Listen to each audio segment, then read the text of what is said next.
Well, I'm back on here for my story time, and I wanted to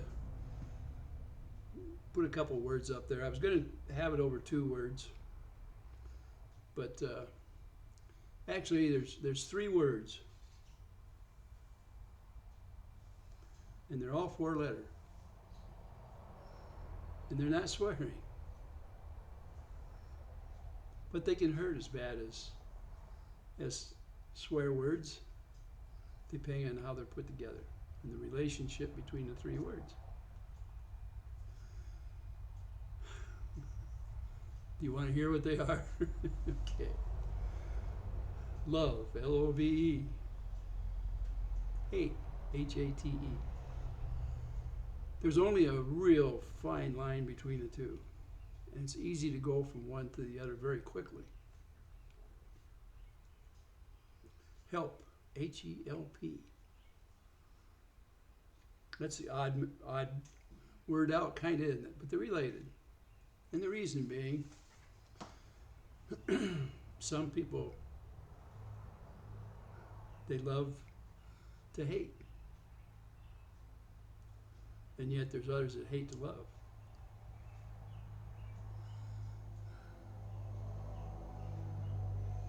And there's some that love to help. And there's others that hate to help. You know, they're all kind of, you mix them into a little tumbling drum and grab one out and see which one you're going to follow today. Well, I'll talk about them a little bit. I don't always get it right, but maybe some of you can tell me if I'm all wet or your interpretation. So, as we join these words together, let's start out first with love and hate. There's a lot of people out there over the years that end up in a divorce situation or separations. And for most of them, regret comes later. Sometimes it's years and years and years later. Sometimes it's the second you say, I hate you, and you walk away. Or they say that to you and walk away. The heart takes a hit immediately by at least one and maybe both. It's almost as if you lost somebody forever.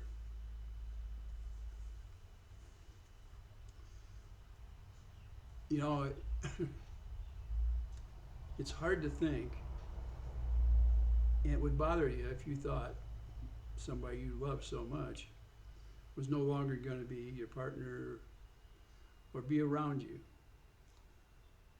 all because of the word called hate. It's a double whammy when they walk away and they say they hate you. If it catches you off guard, now if it's built up over a number of years, it's probably no surprise. But when it comes, there's still that moment like a shock. It's like losing somebody and they now have been taken away in a casket. Your mind will remember the moment it happens, but not necessarily the surrounding circumstances of why it happened.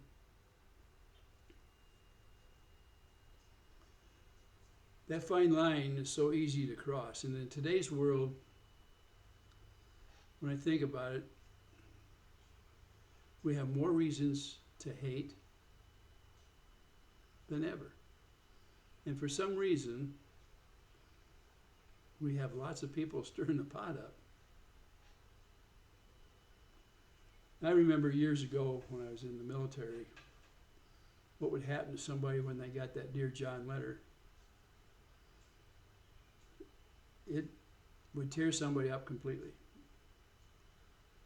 A good share of the time, they just went down and drank so much that they couldn't stand up. And they may be that way for a long time until their feelings catch up, until they heal. or heal enough to regain and come back into society again. I've seen it happen in married couples that have been around 25, 30, 40 years. All of a sudden it's goodbye. I've seen it in business. It breaks your heart if your friends, they don't know which side to take. Sometimes your friends will take advantage of one or the other of you. Sometimes they add to it by telling you all kinds of stories. The ones that tell you stories about all the past, they're not helping you out. They're making the situation worse. You have to question somebody like that held the information from you and didn't tell you. But let's get away from that now, because that combination, hate and love, is one of the worst combinations I can think of. When there's a breakup involved with somebody that loved and it turned to hate. I think that's an awful thing to put on somebody's heart. Well, what about helping and hating? How could they be related? Well, we've all seen people that offer help, and just as you get there, they pull their hand back because they thought about what they were doing and they hate the obligation, and in turn they hate you because they offered you help. It happens a lot. There are people out there that feel very good when they offer their assistance in some way. Could be in training, could be monetary, could be a loan of some kind. Loaning a tool or saying, yeah, you can take my car anytime. And when the person comes and asks for it, they get this frown on their face like, oh, I didn't mean that. It turns to hate. Makes enemies. It does. If you really want to help somebody, make sure in your heart that you're going to help them. You don't put a bunch of strings on it. You do it out of the goodness of your heart. Okay. Yeah, that's my heart I'm tapping up there. That person will feel awful when you pull your hand back. Don't want to do that. What happens is you hated to give the help, or you hated the obligation that you made. I mean, as soon as you pull your hand back, that person may hate you for offering in the first place and not carrying through. So they are related to a big extent.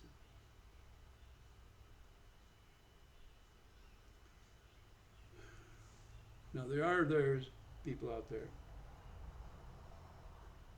that had a love or have a love for giving, for helping. There you go. The two are somewhat related, aren't they?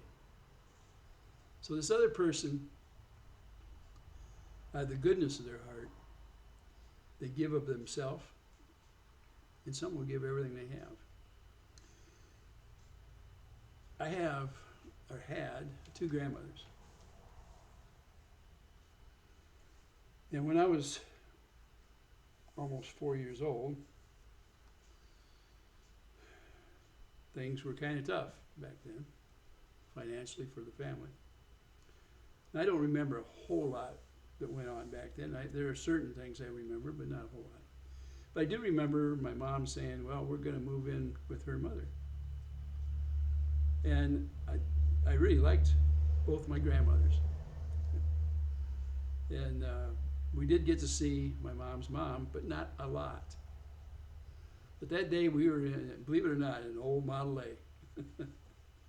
Back then it wasn't so old, but that's what we were in. And we were within about a block of the house, and Mom says, I went to that school right there, and that's where you're going to go when you're old enough. I remember that. And I remember pulling up to the house and going in, and my mother and grandmother hugged each other, She had already was making room in the house for us to move in there. And my mother, not too long before that, had lost a baby girl. My sister was just a few days old and had lung problems, and it bothered her so much that her heart was broke for years. She never forgot that. But she wanted to move back home, and my grandmother was all for that. And my grandfather had died just a few weeks after I was born, so the house was empty. And the help was kind of two ways. My mother and my grandmother loved each other a lot, and it was a situation made in heaven, I guess.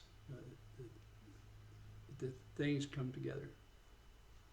So here was an instance where love and the helping part were so intertwined that it lasted a lifetime, till the day my grandmother passed away. It was a bond that no money could buy, and something that you have to see to really believe how close-knit things can happen. Now, this home wasn't anywhere near the size of my garage. It was almost half this size. 3 rooms.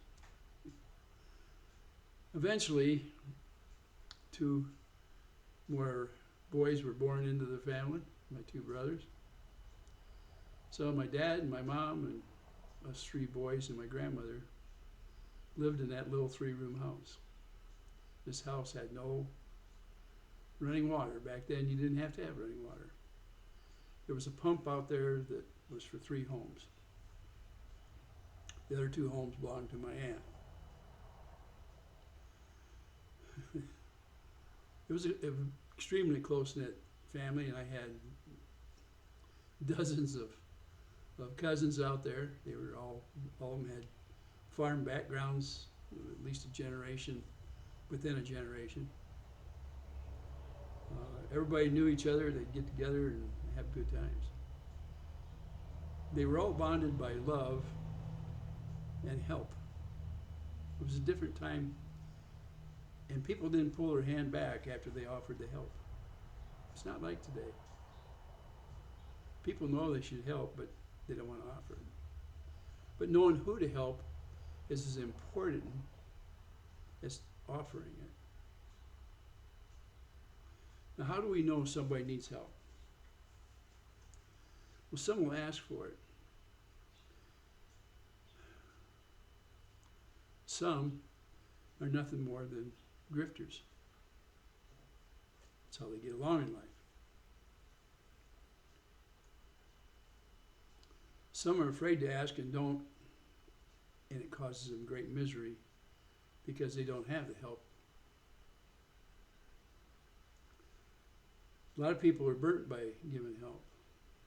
But even though it's a lesson, it fine-tunes you to knowing when somebody really needs that help. If you're going to give them something, just give it to them without strings and walk away from it.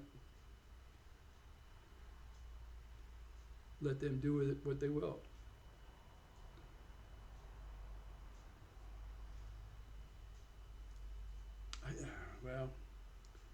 I guess I can. When I think back, when I was young and the offerings from relatives,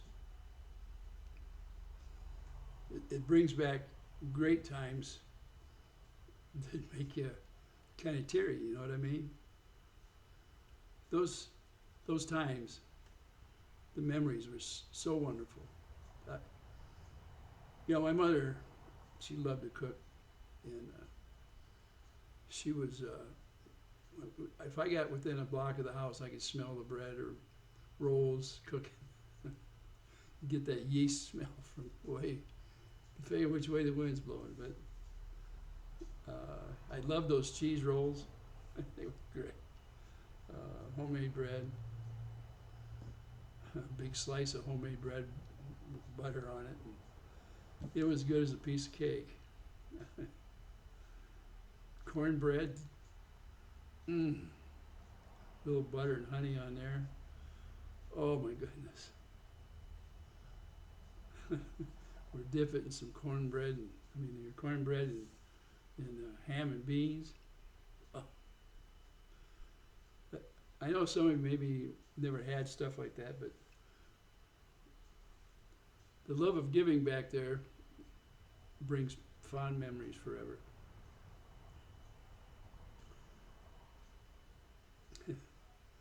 Yeah, I like that relationship. Do you? Giving and love. Helping and love. Wow, what a combination. And then if we throw hate in there, which happens a lot, it sours the meaning of the words. So I guess my lesson today is take the word hate, if you can, take it out of your heart, and ask the Lord to dispose of it for you. It's the easiest way to get rid of it. Let Him lift the burden from your shoulders. Let Him replace that place in your heart where the hate was. Let Him put help and love in there. Let Him put that in there. Take the space up. You'll live longer, you'll feel better, and you'll make memories that will last the rest of your life. And the best part of it is you'll pass those memories on to your children and grandchildren and great-grandchildren. Well, there's your relationship of words today. I don't know if it helps or hinders or what it does. I know I had a person today send me a comment about my laughing and stuff. They really didn't particularly care for it, and I can't fathom that, because it's much better to smile and laugh than it is to cry and shout. I also had a comment on there where somebody made accusations that were absolutely untrue. And they wanted to counter my story time with their own, with untruisms. I thought, wow. And I realized where people like that come from. I've been on here 10 years. And in all that 10 years, I've very, very seldom run into a troll. Very seldom. But in the last year, I have had a tremendous amount. And most of them come from one spot. And when I trace them back,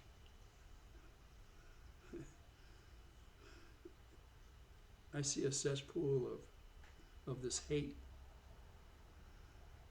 But I also seen this thing called help. And it wasn't help me. It was the help being pulled back.